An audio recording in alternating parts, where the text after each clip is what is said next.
손해라고 여기시는 분들이 많으시더라고요. 자기가 빌린 돈임에도 불구하고. 변제율이 높은 경우 내가 자동차도 2대가 있고 그러면 매월 583만 원을 변제해야 되거든. 주식코인 투자하다가 단시간에 많은 돈을 탕진했다거나, 일단 최근 채무 같은 경우는 사실 사기 고소가 들어올 가능성도 좀 있거든요. 보증재단이 보증서 주고 대출 잘 내주니까 어떻게든 변제를 더 시키는 거죠. 이분은 최근 채무로 주식 탕진을 많이 했던 분이거든요. 2월 7일에 4일 만에 금지 명령이 나왔습니다. 채권자를 정당히 보호하기 위해서 변제금을 높여라, 변제율을 더 높이지 못할 거면 파산으로 알아보라. 그 저의를 해석하자면 그냥 하지 마라, 이런 뜻이 되는 거죠. 월급이 190만 원이니까 1인 생계비만 125만 원 빼서 월 66만 원을 그래봤자 2,300만 원 밖에 안 됩니다.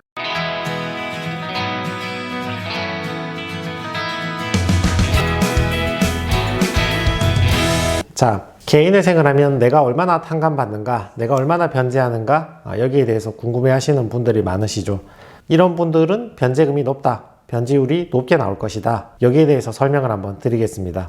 근데 미리 설명드리는데 변제율이 높은 거를 잘못됐다고 말할 수는 없죠. 월급이 많든 어떤 이유로든 변제율이 아무리 높다 한들 내가 가진 채무 이상을 변제하라 하는 건 아니기 때문에 당연히 내가 갚아야 될 돈의 일부를 변제하고 일부를 탕감받는 것인데, 그 일부조차 만약에 크다면 채무자들은 그걸 이상하게 손해라고 여기시는 분들이 많으시더라고요. 자기가 빌린 돈임에도 불구하고. 그래서 미리 한번 참고하시라고 제가 영상을 한번 만들어 봤습니다. 변제율이 높은 경우, 첫 번째, 소득이 높은 사람. 내가 나하고 밑에 미성년 자녀 1명하고 2인 생계비 210만 원을 뺀다고 가정을 했을 때 내 월급이 250만 원이면 210만 원 빼면 월 40만 원 변제하면 되지만, 내 월급이 450만 원이면 210만 원 빼면 240만 원을 매달 변제를 해야 되거든요. 그래서 변제금이 높을 수밖에 없죠. 그 예시로는 대기업 다니시는 분들, 공기업 다니시는 분들, 그리고 공무원인데 근속연수 길어서 급여 높은 사람들, 이런 분들이 있습니다. 자, 두 번째 경우는 부양 가족이 없는 사람들이 있거든요. 내가 똑같이 월급을 300 벌어도 나하고 밑에 미성년 자녀 2명 3인 생계비 270을 뺄 경우에는 월 30만 원만 변제를 하면 되는데, 내가 300을 벌지만 생계비를 뺄게 1인 생계비 125만 원 밖에 없으면 월 175만 원을 변제해야 되니까 변제율이 높아질 수밖에 없는 거죠. 그 예시로는 결혼 전에 싱글인 분들, 또는 결혼을 했지만 자녀들이 이미 성인이 됐다, 그리고 배우자가 소득과 재산이 많아서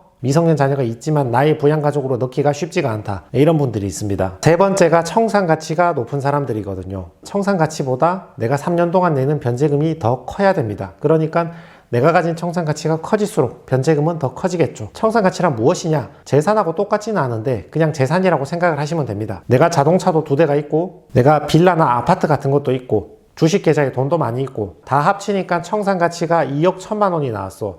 그러면 3년 동안 나는 2억 1천만 원 이상 변제해야 되니까 매년 7천만 원 이상 변제를 해야 되잖아요. 그러면 매월 583만 원을 변제해야 되거든. 이러면 변제하기가 힘든 거죠. 다만 개인회생을 알아보는 채무자 중에 청산가치가 큰 사람은 거의 없죠. 대부분은 이게 문제가 안 되는데 오랫동안 생활비 채무를 돌려막기 해왔다, 이런 분들한테는 이런 일이 없습니다. 다만 내가 좋은 회사 다니면서 또는 자영업하면서 장사가 잘 돼서 잘 먹고 잘 살고 있었는데 최근에 무리해서 대출받아서 주식코인 투자하다가 단시간에 많은 돈을 탕진했다거나, 잘 살다가 최근에 사업이 급격하게 힘들어졌다거나, 이런 분들한테 아직 처분하지 않은 재산이 남아있기 때문에 이런 일들이 종종 일어납니다. 자, 변제율이 높은 경우 네 번째는 탕진 금액이 많은 사람입니다. 우리는 청산가치 이상 변제를 해야 된다고 했잖아요. 청산가치는 내 재산이라고 생각을 하는 게 쉽죠. 근데 내 재산에 내가 가지고 있는 아파트도 청산가치에 들어가지만 주식이나 코인이나 모바일 토토나 이런 데서 날린 돈도 법원에서는 청산가치에 집어넣어버리거든요. 물론 내 주머니에 없어, 그 돈은. 없지만 그걸 청산가치에 넣어서 당신은 탕진을 한 사람이니까 변제를 더하라, 이런 논리가 나오는 거죠. 그래서 내가 주식, 코인, 토토 이런 걸로 날린 돈이 1억이 있는데 법원에서 만약에 1억 전액을 청산가치에 집어넣겠다, 이렇게 돼버리면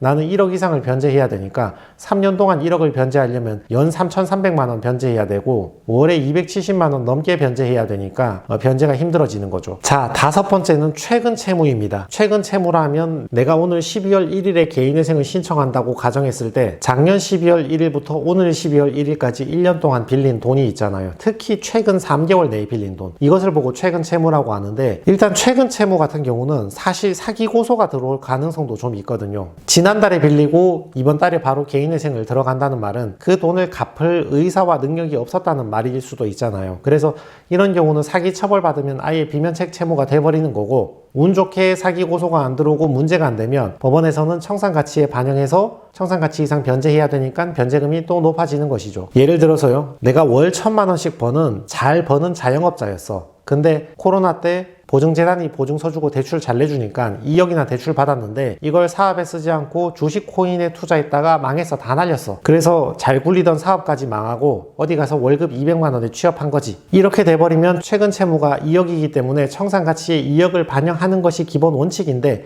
그만큼 다 반영하면 월급 200으로 3년간 2억의 돈을 변제할 수가 없잖아요. 해마다 7천만 원씩 갚아야 되는데 안 되잖아요. 그런 경우에는 청산가치를 낮추어서 법원에서 어떻게든 통과는 시켜주는 선처를 내려줄 때가 많은데, 이럴 때는 부양가족을 잘 안 빼준다거나 딱 125만 원만 빼주거나 또는 그 1인 생계비 90만 원으로 줄여라 이렇게 하거나 36개월을 60개월로 늘리거나 해서 어떻게든 변제를 더 시키는 거죠. 다만 어떻게든 변제를 더해서라도 통과하는 게 이 채무자 입장에서는 큰 이득이죠. 2억 변제 못하면 기각시키는 게 원칙인데 기각을 안 시키고 어떻게든 깎아서 통과는 시켜주는 거니까 이렇게 되기만 하면 채무자한테 이득입니다. 주의사항이 있습니다. 부양가족이 많아도요, 최근 채무나 탕진이 많으면 부양가족 공제를 적게 해주거나 안 해주는 경우가 많습니다. 최근에 돈 빌린 게 1억이고 1억을 전부 토토나 코인으로 다 탕진했어. 180만 원 월급 구해가서 내 밑에 미성년자 있으니까 0.5인 반영해서 180 빼기 170만 원, 월 10만 원에서 3년 동안 360만 원 갚을 테니까 나머지 9,600만 원 탕감해 주십시오. 이렇게 안 해줍니다. 이런 경우에는 변제율이 너무 낮으니까 부양가족 반영하지 말라, 1인 생계비도 줄여라, 이렇게 통과되는 경우가 많이 있죠. 오늘의 참고 사례를 한번 봅시다. 이분이 제출하신 진술서를 보면 생활비를 벌어보려고 주식 투자까지 손을 댔는데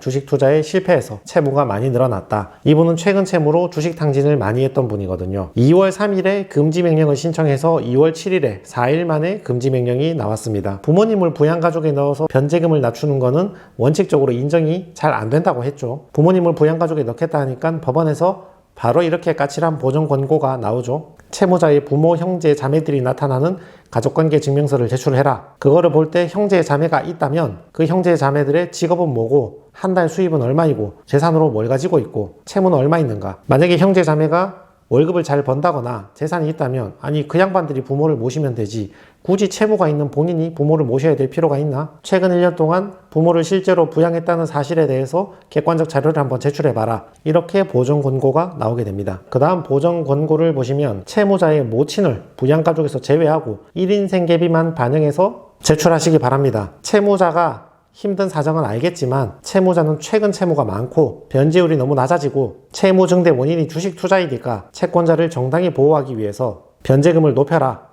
변제금 못 높일 거면 개인 파산을 해라. 법원이 추가 생계비를 인정할 수 없다고 제시한 이유는 최근 채무이기 때문에 주식 탕진이기 때문에 변제율이 너무 낮기 때문에 이렇게 세 가지 이유를 대는 거죠. 참고로 이 사람이 주식으로 탕진했음에도 불구하고 변제율을 더 높이지 못할 거면 파산으로 알아보라. 이게 무슨 뜻입니까? 주식 탕진이 파산 가면 파산이 거의 안 될 가능성이 높죠. 아니면 거액의 환수금이 나오겠죠. 그 말인즉슨 하지 마라 이 뜻이죠. 법원이 완곡하게 표현했지만 그 저의를 해석하자면 주식 탕진으로 돈 날려먹고 와서 변제금 많이 못 낸다고 고집 부리고 버틸 거면 그냥 하지 마라. 이런 뜻이 되는 거죠. 이분의 변제 계획표를 보시면 월급이 190만 원이니까 1인 생계비만 125만 원 빼서 월 66만 원을 3년 동안 36회 변제하니까 그래봤자 2,300만 원 밖에 안 됩니다. 부모님 부양가족이 반영되지 않는다 하더라도 1인 생계비 125는 빼줬고 60개월이 아니라 36개월만 해줬기 때문에 그거 다 합쳐봤자 2,300 밖에 변제를 안 하는 겁니다. 이분은 원금의 43%를 변제하고 57%를 탕감받고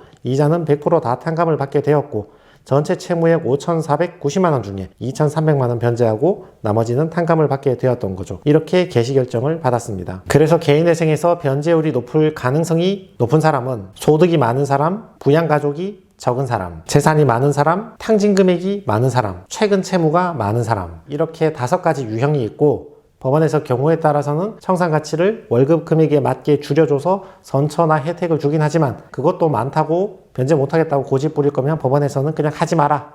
이런 식으로 처분을 내린다. 이 정도로 이해해 주시면 될 것 같습니다. 네, 이상입니다.